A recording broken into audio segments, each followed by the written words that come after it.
Welcome to Xpro की पढ़ाई small version of BKP. चलिए आज की पढ़ाई स्टार्ट करते हैं। स्वागत है भाई लोग। अब तो भाई 7th में आ गए हो और 4th 5th के बच्चे तो मैं चुन्नू मुन्नू लगते होंगे। चलो आज की स्टोरी शुरू करते हैं। The 3 question. तो एक बार एक किंग था, उसके मन में ना 3 क्वेश्चन थे और उसी को वह पूछना चाहता था। तो उसने सबको ऐलान करवा दिया कि आप आइए, और अगर आपने वो 3 क्वेश्चन के जवाब दे दिए तो आपको एक बहुत बड़ा इनाम मिलेगा। और इनाम के लालच में सब लोग वहाँ पे गए। अब वो लोग राजा के महल में आ गए थे, और अब ध्यान से सुनना, वो राजा के 3 क्वेश्चन वो बहुत इम्पोर्टेंट है।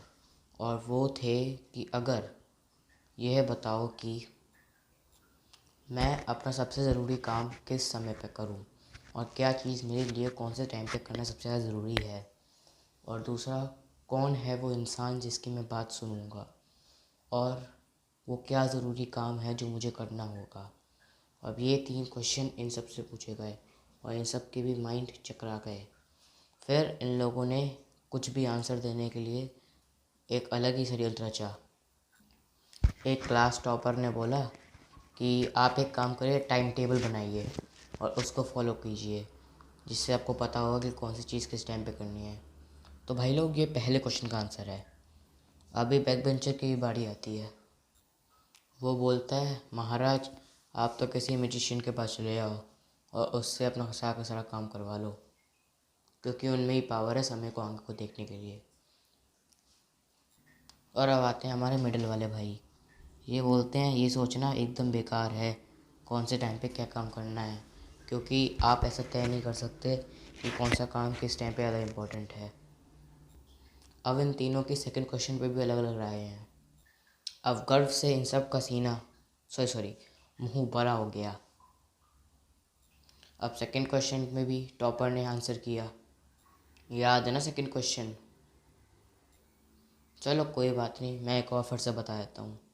वो ये था कि वो कौन से लोग हैं जिनकी मुझे सलाह लेनी चाहिए। तो मैं टॉपर भाई का साहब का आंसर देखिए। वो बोलता है मंत्रियों की। हाँ, काउंसिल वो लोग मंत्री ही होते हैं। मतलब इस टॉपर की निगाह से वो हो गए बाकी टॉपर्स। अब जो बैक बेंचर है वो सबके नाम ले लेता है।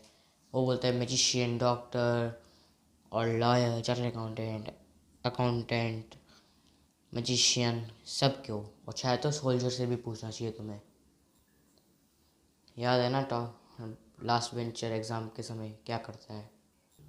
अब मिडिल बेंचर बोलता है कि राजा तुम्हें खुद की सुननी चाहिए, क्योंकि तुम ही ग्रेट हो जो कि डिसाइड कर सकते हो कि तुम्हें क्या किस टाइम पे करना चाहिए। उसके हिसाब से जो उसके मन में है पेपर में उसको वो लिख देना चाहिए। अब बारी आती है थर्ड क्वेश्चन की, जो कि था क्या काम इम्पोर्टेंट है। उसके लिए भी अलग अलग राय। अब टॉपर बोलता है कि महाराज आपको सब कुछ आना चाहिए। आपको घुड़सवारी से लेकर तलवारबाजी से और धनुष बाण से लेकर कुल्हाड़ी चलाने तक आपको ये सब सीखना चाहिए। अब बैक बेंचर बोलता है हमें अपनी मंजिल करनी चाहिए, उसके हिसाब से गेमिंग और अदर स्टफ। और मिडल वाला बोलता है कि फिर से तुम्हें अपनी दिल की सोचनी चाहिए और जो तुम्हें मन में आए तुम्हें वो करना चाहिए। अब भाई राजा तुम्हारा हो गया एग्जामिनर, उसको तीनों के क्वेश्चन अच्छे नहीं लगे। वो चाहता है कि अब मैं किसी टीचर से लिखूँगा उसके आंसर। तो फिर एक आदमी ने बताया कि एक जंगल में एक साधु रहते हैं, आप उनके पास चले जाइए और वो इन सब के टीचर हैं। टीचर उनके पास जाइए, वो आपको सही आंसर दे देंगे। तो ठीक है, वो भी इस बात पे एग्री हो गया और अब जाने के लिए रेडी हो गया। अब उस साधु के भी कुछ रूल्स थे, तो उसके 2 रूल्स ही बताए गए हैं कि एक, वो साधु किसी आम इंसान से नहीं मिलता था। वो सॉरी किसी राजा वगैरह से नहीं मिलता था, वो आम इंसानों से ही मिलता था।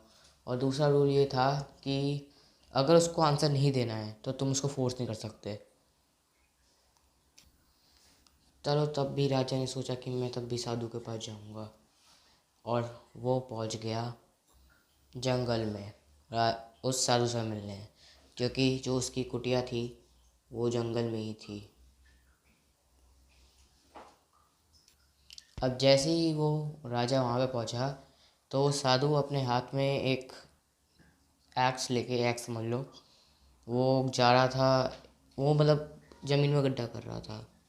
अब साधु को लगा और किंग को लगा कि ये क्या कर रहा है, और साधु तो ना वो बहुत पसीना पसीना हो गया था उसके सर पे। तो किंग वहाँ पे आया और उसने बोला कि ये काम मैं कर लेता हूँ, आप जाके थोड़ा रेस्ट लीजिए। साधु उस बात पे एग्री हो गया और उसने उसको वो कुल्हाड़ी दे दी। अब वो राजा लगा पड़ा है काम करने उससे। अब साधु को लगा कि राजा ने बहुत काम कर लिया और उसको अब हैंड ओवर कर देना चाहिए, पर जब ही उस राजा ने मना कर दिया और बोला नहीं, ये काम मैं ही करूँगा। और उसको काम करते करते सुबह से शाम हो गई।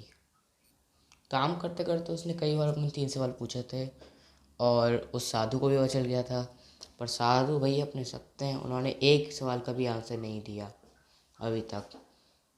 और अभी उस राजा को लगा कि मैं कल तक इंतजार करूँगा और उसके बाद अगर आंसर नहीं देते तो मैं यहाँ से चले जाऊँगा।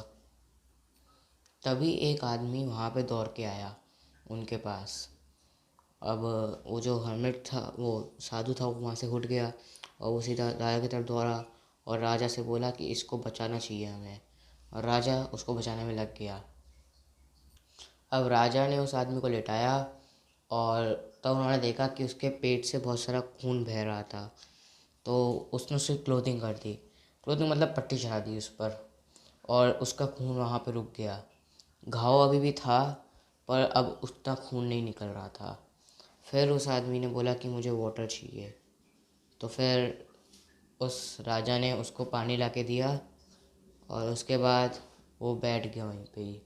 और राजा को फिर उतनी गहरी नींद आई कि उसको पता भी नहीं कि कब सुबह हो गई। अब वो जो व्यक्ति था वो बहुत सही फील कर रहा था, और मतलब वो रिपेयर, मतलब एक तरीके से वो बात करने लायक सही हो गया था। और वो राजा था वो भी अपनी नींद से उठ गया था। उसके बाद राजा, अब देखो यहाँ पे एक सच्चाई रिवील होने वाली है। असलियत में जो ये था वो राजा का एनिमी था। इसके पीछे एक बहुत लंबी कहानी है, तो मैं तुम्हें धीरे धीरे बताता हूँ अगले एपिसोड में। हाँ हाँ, मैं अभी तुम्हें अगले एपिसोड में बताऊँगा, तो कि वीडियो वैसे ही लंबी हो गई है।